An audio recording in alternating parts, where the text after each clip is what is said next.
YouTube! Welcome back to the channel. Today is Wednesday, March 2nd, 2022, and I hope you all are safe and healthy. Now for today's video, we're going to take a look at a list that I found on the internet. I believe it was on Reddit, and I believe this list was compiled by Kamikaze Von Doom, so shout out to him.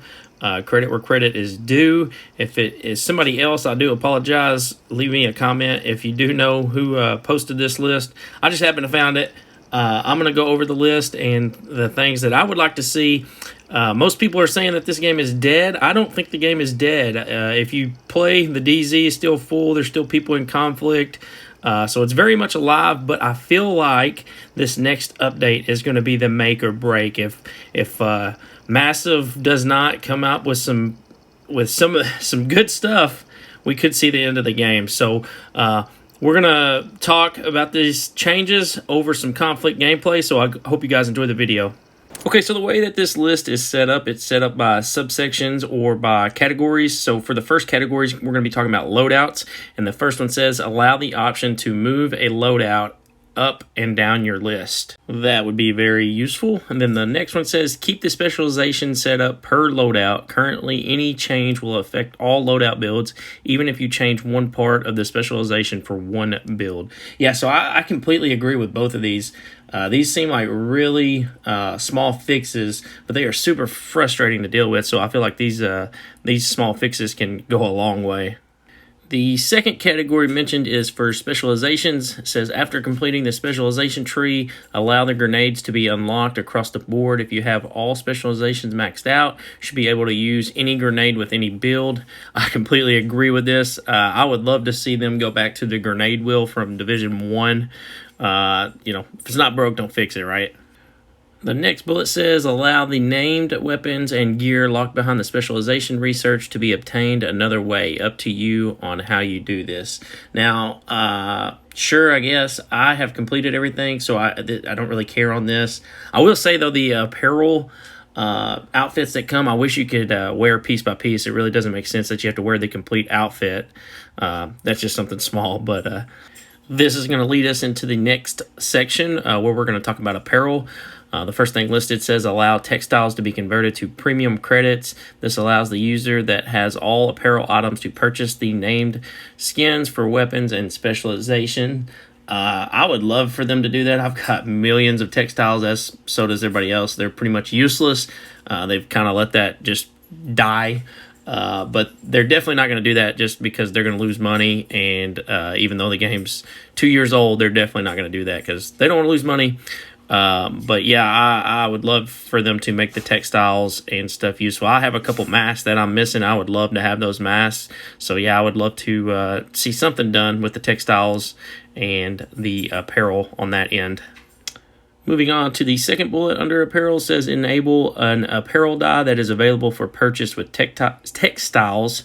Yeah, sure, that sounds great. I love cosmetics. I love customization and making unique character to yourself. So sure, the more the merrier. Why not? And lastly, under apparel, it says allow all masks to be worn under the hood of a jacket to match the smaller masks that have that ability. I would love for them to do this, but I think I have read on Reddit or maybe on Twitter or something that they weren't able to do this, which I don't understand, right? Because there's other games that you can wear,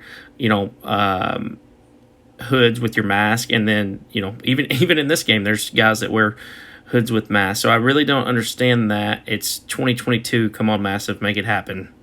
Moving on to our next category, we are going to talk about skills. It says fix game-breaking trap glitch in PvP. Agents use rigor or hardwired to lay down dozens of traps on top of each other over and over. Yeah, that is extremely frustrating. Definitely needs fixed. You can run an all blue build and blow people up with the shrapnel trap and kill them. Yeah, it's game-breaking. Moving on, it says disable blue core attributes to boost the shield, only yellow core attributes. So yeah, I agree with this. Shield play is for the birds. I missed Division 1 where shields were not needed. However, it's kind of one of those things, use it or get killed by it. So everybody's doing it. All right, moving on. It says disable the use of a shield to proc in sync. This is a huge meta in PvP. Yeah, it is. But, you know, if they change that, then there's going to be a new meta and everybody's going to use it. So there's always going to be a meta. I'm hit or miss on this. I don't care, really. Moving on, it says if no changes to the shield, allow blue core attributes to help the defender drone along with yellow core attributes help fight against shield. Yeah, I've never understood how it works for the shield, but it doesn't work for the defender drone. So I think that would be pretty dope. It would make another skill viable. All right, moving on. It says completely rework the remote pulse, least used skill in the game. Yeah, I agree with this. Nobody's using it. Make all the skills viable. So I'm down for that. All right, next it says rework flame turret to match mechanics of assault turret. 360-degree target accusation. This is recommended by community heavily. Yeah, absolutely. You know, I don't understand why they changed that from Division 1. As I mentioned earlier, if it's not broke, don't change it, right? So, yeah, completely agree with this. Moving on to the last part under skills, says allow SMGs to be used with deflector shield. Now, I don't use the deflector shield, but if you can't use SMGs with it, that seems kind of goofy because I think I have seen builds with ARs and SMGs are smaller, so you think you'd be able to hold it easier with a shield, so it doesn't really make much sense. So, yeah, that definitely should change. Okay, moving on to our next category, we are going to talk about raids. It says enable matchmaking for normal raid, but disable the ability to kick a player during a boss engagement. Recommended by community heavily. Yeah, 100%. This should have happened a long time ago. I mean, when the raid actually dropped, that's when it should happen. But we're still waiting on that, I guess. And it's extremely frustrating to get to the end with a boss and not get your loot because you get kicked out by some trolls. So this definitely needs to happen. Okay, moving on, it says enable all gear set items within raids to be in general loot pool. Iron Horse has been out for over a year. I am impartial on this. Yes, it's old. It's time to let it go. But at the same time, I like the exclusive items hidden behind the raid. That's just my opinion. So I may be the only one. But like I said, I'm impartial on this one. Moving on to our next category, we got clans. And it says raise clan levels and enable new rewards or apparel items custom to that clan. Yeah, I agree. Clans has kind of been forgotten about. And there's not much really added to it since it dropped, so it's time massive, do something with it. All right, for the next category, it says we are going to be talking about the Dark Zone. So it says reintroduce Thieves' Den with high prices similar to the DZ vendors, highly recommended by the community. I don't really understand why they ever took the Thieves' Den out, but yes, I agree with this one. It's just more things to do in the Dark Zone, so why not? Like I said, I don't know why they took this out. Makes no sense at all. Okay, moving on. It says lower PvP damage from status effects by 10%.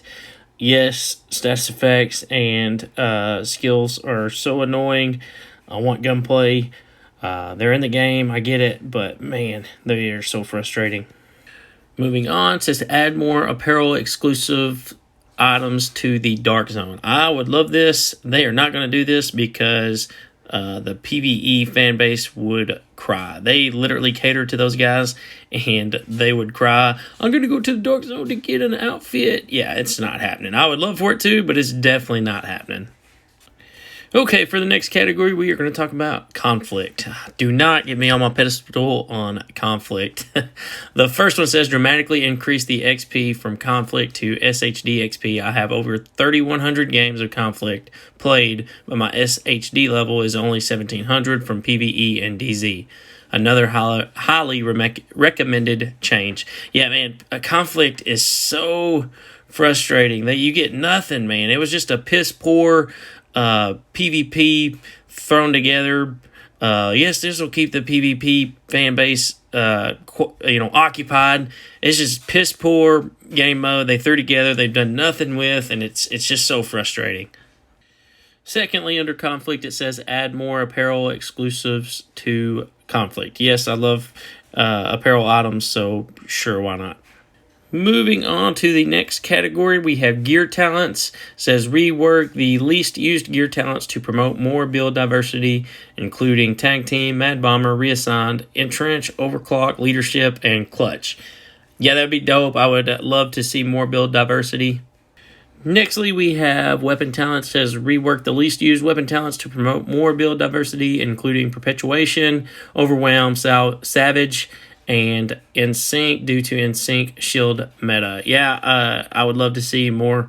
Like I said in the gear talents, I would love to see more talents being used. More build diversity is always a plus. Moving on to talk about exotics, we have, for the first bullet, says enable 2 exotic gear items to be used together. I disagree with this. I think the exotics in this game are way too strong to be used together. So yeah, I definitely disagree with this. The second bullet says enable 2 exotic weapons to be used together. Again, I disagree with this. Like I said, I feel like the exotics are much stronger in this game than they were in Division 1 when you could do that. So I definitely disagree with this. The third bullet says rework Merciless and Diamondback to compete with the Ravenous. I have seen some builds where the Diamondback and the Merciless are useful, but for the most part, they are useless, I will say. But I do believe the Ravenous should be better because it's harder to obtain, and it's, an exclusive item behind a raid. So I feel like it should be better. So I'm going to say I disagree with this one as well. The last bullet says to rework Ninja Bike knee pads to reflect Ninja Bike backpack from the Division 1. Only if the agent can equip 1 exotic at a time, still highly recommended by the community. Yeah, that would be so dope, man. I loved that backpack in Division 1. I would love for them to bring something like this back. That would be really cool. Our next category is for hardcore mode. It says add patches and accommodations to reflect year 2 on hardcore. For example, I have a level 40 hardcore character, but all my patches are only for year 1. Sure, why not? I don't have a hardcore character, and it's for this exact moment, or for this exact reason. There's really nothing that you get, nothing cool, so I choose not to do it, to put the time and effort into it. Okay, moving on to our last category. This is attributes, and it says combine explosive resistance into hazard protection. This will help counter one-hit sticky bombs and mortar turrets. Yes, I agree with this 100%. The next bullet reads double the base value of health. This would increase time to kill and make the health attributes viable to use. Sure, I'll take your word for it. I don't really know much on it that much.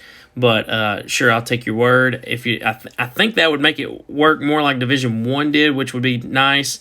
But yeah, that seems like a big change, honestly. Okay, and the last bullet reads replace explosive resistance attribute with explosive damage attribute. That way you can raise your explosive damage, but if the opposing agent has max hazard, it will be negated entirely. Yeah, sure, I definitely agree with that. Hazard protection and status and skills, it's just one of those things that's so frustrating. For me personally, I think hazard protection should cover everything. There shouldn't be bleed resistance and snare resistance, all that stuff. Hazard protection should be one big category, and all that stuff fall into it, in my opinion. It seems like there's way too many things added, and it makes it way too complicated. But yeah, status effects, skills, definitely something needs to be done about those things.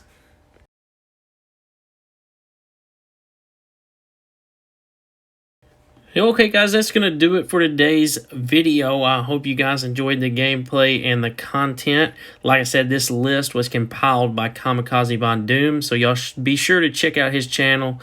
And these just seem like really small fixes that could go a long way. And like I mentioned earlier, I feel like this update is going to be the make or break of the game.